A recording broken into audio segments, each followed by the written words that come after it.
VK films movie news కి స్వాగతం సుస్వాగతం. స్టోరీ హాట్ గా ఉంటుంది, మ్యాటర్ క్లియర్ గా ఉంటుంది. ఇప్పుడు స్టోరీలోకి వెళ్దాం. ప్రిన్స్ మహేష్ బాబు నటించిన శ్రీమంతుడు ఇప్పుడు హాట్ టాపిక్ గా మారింది. కారణం ఈ సినిమా 100 రోజులు ఆడటమే. చాలా కష్టమైన ఒక హర్డిల్ ని దాటిన శ్రీమంతుడు ఇప్పుడు 100 రోజులు ఆడిన సినిమాగా తన ఘనతని చాటుకున్నాడు ప్రిన్స్ మహేష్ బాబు. మన రెండు తెలుగు రాష్ట్రాల్లో 15 సెంటర్లలో శతదినోత్సవం జరుపుకుంది. ఇక ఆ సెంటర్లు ఏ సెంటర్లో ఆడింది అనేది ఒకసారి పరికించి చూస్తే హైదరాబాద్ లో సంధ్య థియేటర్, వైజాగ్ లో సంగం థియేటర్, కాకినాడలో ఆనంద్ థియేటర్, రాజమండ్రిలో శ్యామల థియేటర్, మండపేటలో కృష్ణ థియేటర్, ఏలూరులో సత్యనారాయణ థియేటర్, విజయవాడ అలంకార్ థియేటర్, మచిలీపట్నం బృందావనం, గుంటూరులో మెట్రో, తెనాల్లో గేటి, ఒంగోలులో జయరాం, చిలకలూరుపేటలో వెంకటేశ్వర, కర్నూలులో భారత్ థియేటర్, ఎమ్మిగనూరులో లక్ష్మణ్, అనంతపురంలో నీలిమల్ల.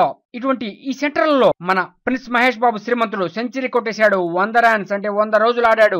ఈ సినిమా ఇంకా ఎన్ని రోజులు ఆడుతుందో చూద్దాం. ఇది లేటెస్ట్ టాలీవుడ్ రికార్డ్ గా నమోదైంది. కారణం ఈ రోజుల్లో వారానికే సినిమాలు ఎత్తేస్తున్న రోజుల్లో 100 రోజులు ఆడతామంటే మాటలు కాదు, ఇది మామూలు రికార్డు కాదు. మహేష్ బాబు ఫీచర్ సినిమాలు బ్రహ్మోత్సవం ఎలా ఉంటుందో చూద్దాం. Best of luck to prince Mahesh Babu. ఇది latest movie bulletin. Next movie bulletin మళ్ళీ కలుద్దాం. Keep watching, please subscribe VK films for latest movie news.